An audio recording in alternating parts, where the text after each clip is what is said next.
On AM 560, The Answer. Get the latest weather, traffic, and news updates online at 560theanswer.com. Now, from the Signature Bank Studios. Only the biggest stories, only the biggest guests, and only the biggest opinions. This is AM 560, The Answer. Top of the morning, Dan Proft here. As we've talked about this morning, Chicago Police Superintendent Larry Snelling had some important things to say yesterday, providing moral and legal clarity on a number of matters that Brandon Johnson and J.B. Pritzker certainly did not. Larry Snelling talking about federal law enforcement doing their jobs, and Chicago police are not going to interfere with federal law enforcement doing their jobs. He talked about those individuals who boxed in police, who rammed police with their vehicles to arrests made, that is lethal force that can legitimately responded to with lethal force. They're fortunate it didn't happen. I'm talking about the offenders. I'm very clear on those matters. He also suggested that sort of the norm in the police department is to respond to anyone who makes a request for assistance, including fellow law enforcement officers in any law enforcement agency. That's sort of the norm. It's just what he characterized it as. And, you know, when you make a decision and whether or not you violate an order that was given, you make a decision based on the exigencies of the circumstance. And then if there were mistakes made, you know, mistakes of commission in terms of responding in good faith, and that was in violation of order, well, then we'll figure it all out after the fact. But the important thing is to understand that you're supposed to respond to people who are in an emergency situation. Makes perfect sense. The problem is, of course, that didn't happen over the weekend. And as to the stand-down order that was apparently given, Superintendent Snelling had this to say. C7. Good afternoon, Superintendent. At any time, maybe you can clear this up too, at any time on Saturday were CPD officers told by dispatchers to stand down? Well, I don't know about them being told by dispatchers. There was some communication between boots on the ground, a supervisor, and the chief of patrol. So there was some communication by phone. There was something that was put out there that there was an internal message that came from the chief of patrol. That is absolutely not true. There is no internal message. There was a phone conversation. I'm not sure until we get to our after action, all of the exact language that was there. But I have had a conversation with the chief of patrol who was concerned about officers showing up on a scene. The chief of patrol at that time had no information that anyone was in danger. And let me just be clear about one other thing when it comes to these federal agents. These federal agents can handle themselves. All right? We've been out there and we've seen it. Now, that doesn't mean that we're going to leave them because we know that they can handle themselves. We need to make sure that we have our officers and enough of them to respond to a scene if they are being surrounded. So were they told to stand down? Our officers were not told to stand down. Our officers were out there throughout the entire event. I would never tell our officers to stand down, because if our officers were in trouble and we needed help from other officers, I would expect those officers to step in and help us. And it's the same thing that we do on our side. When someone is in trouble, we're going to step in. So to get a little more information about that, we'll know by tomorrow what that exact conversation was. Yeah, well, maybe the words stand down weren't used. But to say that they weren't told to stand down, I mean, you have a dispatch sending patrol cars to a response for assistance from federal law enforcement, and then the supervisory person is on dispatch saying, per orders, pull back. At the same time, he's saying to another a Chicago police officer who's dealing with the traffic situation, if you need additional resources, let us know. We'll send them. So how is that not a stand-down order? I mean, again, here it was. For the units responding to 39th and Place in Kedzie, if you guys can start heading there as quick as you can, and then just hold tight for instructions with 999. 999. 999. So the chief of patrol, clear everybody up. We're not responding over there. Radio check. And again, per the chief of patrol, we have all the units that per 999. Chief of Patrol said all units clear out from there. We're not sending anybody over to that location. 62, we're going to clear out as soon as we can, Spot. We're like locked in over here, so we're going to do the best we can to get out of here as soon as we can. Okay, and you can hear me? 999. 999. Yeah, 62 is helping with our traffic crash. That still needs to be done. She can stay put. And if she needs help, we absolutely help her own, all right? Boss, we're here at 37th Place in Kedzie for this traffic crash. There is a pretty big crowd here, so we're just kind of stuck here for now. Aaron, if you need resources, we'll send you whatever you need. I got Ty and my team here, so I think we're going to be okay for now. And who's doing the traffic crash? Is it us? 999, is that supposed to be assigned to a 9th District car? Yeah, copy that. Assign a car and send them over. Get the information they need and get them the hell out of there. 62, we'll get all the information we can to get to the car, and then we'll stay here with them. Again, those are the orders we're being given. All right, and 999, just to confirm, 39th Place in Kedzie, they were saying that they were being surrounded by that large crowd, and they were requesting the police were not sending, I'm waving off all the cars heading to 39th Place in Kedzie. Again, those are the orders we're being given. Right. 3 times the orders were given, and he said initially by Chief of Patrol. So would the Chief of Patrol give an order to not send police to not respond without knowing the situation? You know, you heard Snelling say, well, he didn't know if there was an emergency situation or those federal officers were in danger. Well, how does he make the call if he doesn't have information on the situation?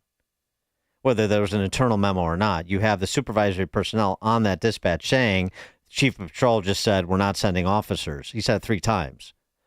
Pull back. They're dispatched, they're en route, pull back. How is that not a stand-down order? For more on this, please be joined by Eddie Johnson, former superintendent of the Chicago Police Department. Eddie, thanks for being with us again. Appreciate it. No problem, Dan, and good morning. Good morning. So give us your explanation of what you heard. Well, I mean,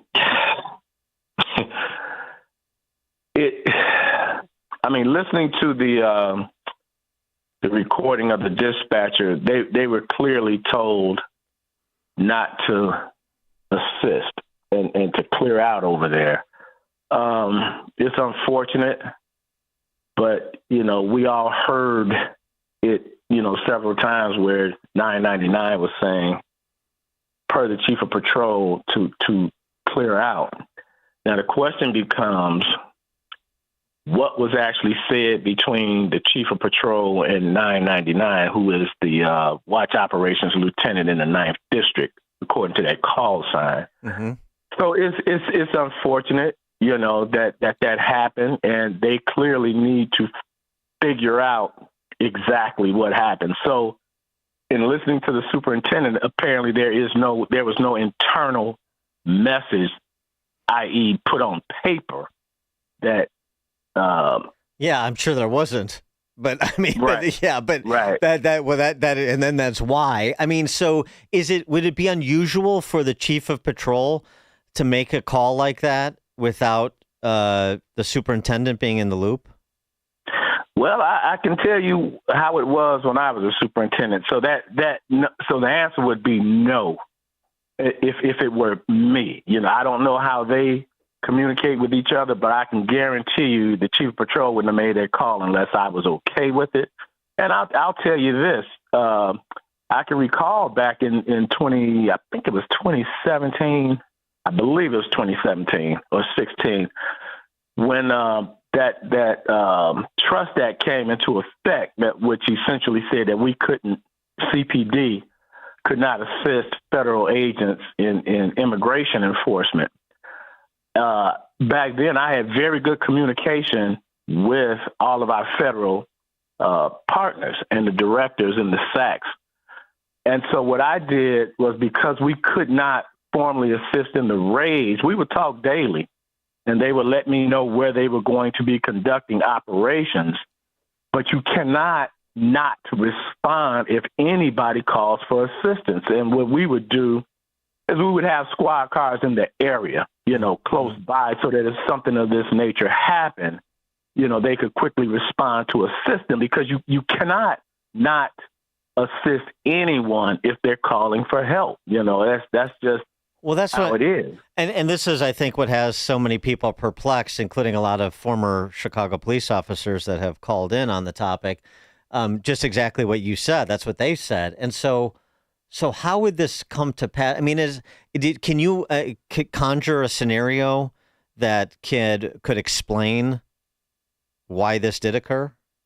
The only thing I can think, if there was actually communication from the command staff to give a stand down order, the only thing, and I don't know that this happened, this is just my opinion, I would have to think that the mayor's office somehow was putting their hand in that, and communicated that City Hall didn't want CPD responding to anything. But if that were the case, then I would have had to say, no, we can't do that, and push back on that. As a matter of fact, I just wouldn't have done that, because think about this for a moment. If the Chicago Police Department, who clearly has the resources and more manpower than the federal government has, in the city of Chicago, suppose someone a fatality had occurred because we did not respond. You just can't take that chance. So the only thing I can think, Dan, honestly, is that somehow City Hall got involved in this and communicated that what they wanted, because I just can't fathom anyone in the command staff just arbitrarily saying we're not going to go. That doesn't make sense to me. I'm trying. I think that, yeah. Sorry to interrupt, but I'm just thinking, I'm trying to put this in a light most favorable to Superintendent Snelling. I mean, could it be that it's one of those cases where the chief of patrol, he knows what the political dynamic is. He knows what the fifth floor's position is on this, and the governor's position on this, for that matter. He knows what the political power structure's position on this is in Chicago and Cook County and Illinois. And he just said, this is what they're going to want me to do. So I don't need to be ordered to do it. I'm going to do it because I know this is what they want me to do. Well, I mean, that's always a possibility. And I find it hard to believe at this point, because this has been an issue for so long now, that they haven't discussed this and talked it through, so that something like this wouldn't happen. So they have a lot to sift through here, and somebody has to own up to what happened. And if it was a mistake, it's a mistake. You just say that, correct it, and you move on. But clearly, I mean, if you listen to the dispatchers, somewhere, somehow, the thought was we have to clear out of there. And because I don't know and I wasn't involved in that, I'm not going to say who did what, because I simply don't know. But it's clear somebody said something, and I think that's something that they have to go through. And if it turns out that we made a mistake, then we made a mistake, and we do everything we can to ensure that it doesn't occur again. But at the end of the day, there's no excuse for CPD not responding to anyone that calls for assistance, whether it's federal agents or citizens. You just cannot not go, and it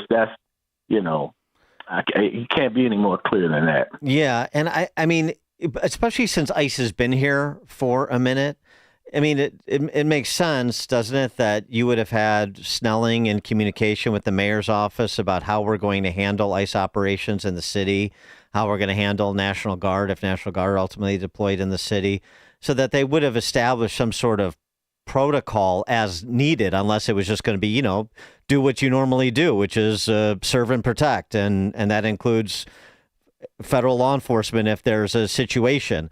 So if there was anything other than do what you normally do, serve and protect, then there probably would have been a conversation, and then Snelling would have had to have some knowledge of that or agree or disagree, like you say, but not be seemingly in the dark about what's going on.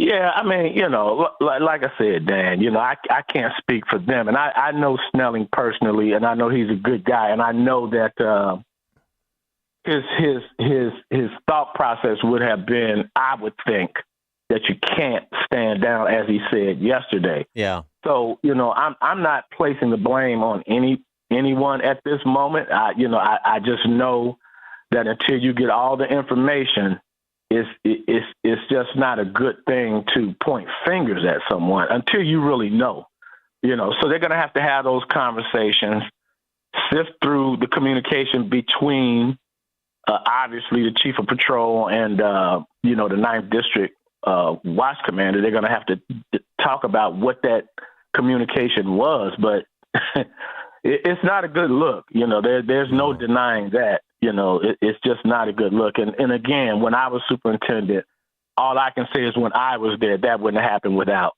my knowledge. But again, I don't know, how they have determined they're going to communicate about things such as this. What about the declaration yesterday by the mayor that Chicago is an ice-free zone and they are not to use public property to stage any operations in the city of Chicago? I don't know exactly what he thinks he's going to do to enforce that executive order, but nonetheless, the executive order. Yeah, Dan, I tell you what's really troubling to me is that this has become so politicized, and they're putting these cops right smack dab in the middle of this lunacy. Now, here you have the governor, and I'm going to give you a perfect example why I call it lunacy. You have the governor and the mayor that don't want these agents here. And I get that. That's your opinion. You're entitled to it. However, if you don't have some kind of communication with the federal agents or some kind of the sense of working through this and working it out, then you're giving the president exactly what he wants. Because if you're refusing anything, then that gives him the thought process, well, I'm going to send in the guard to assist the ICE agents on this raid, which I think this is all about, anyway. But if I were mayor, I would just simply pick up the phone, call, and say, hey, what are we doing here? And let's figure out a way that we can work through this without it being a chaotic situation. Because here's the issue. If you don't have communication between CPD, your local jurisdiction, and these federal entities, then you're going to have chaotic situations. You can't have a situation where CPD officers are responding to these issues and agents are deploying tear gas or pepper spray, which could harm those civilians as well as the officers, and the officers not know. That's just lunacy to me, so you have to have some form of communication, and signing an executive order, I think on his side of that's just political theater to me, because at the end of the day, they have a different protocol than what CPD has, so their rules of engagement are different, and if you're trying to stop these things from occurring, then it just would seem to me we need to have some communication so we can just stop all this silliness. And all of us act like adults here and do what's best for the city of Chicago. Yeah, it seems like that pragmatism is not under consideration, unfortunately. But that makes sense to me. Eddie Johnson is the former superintendent of the Chicago Police Department, of course. Eddie, thanks as always for joining us. Appreciate your time. No problem, Dan. Have a great day. You too. And Eddie Johnson joined us on the Turnkey.pro answer line. The stories you need to know to start your day. This is Chicago's Morning Answer on AM 560. The Answer. Fellow patriots, our neighbors in Manteno are under attack. Governor Pritzker handed over 500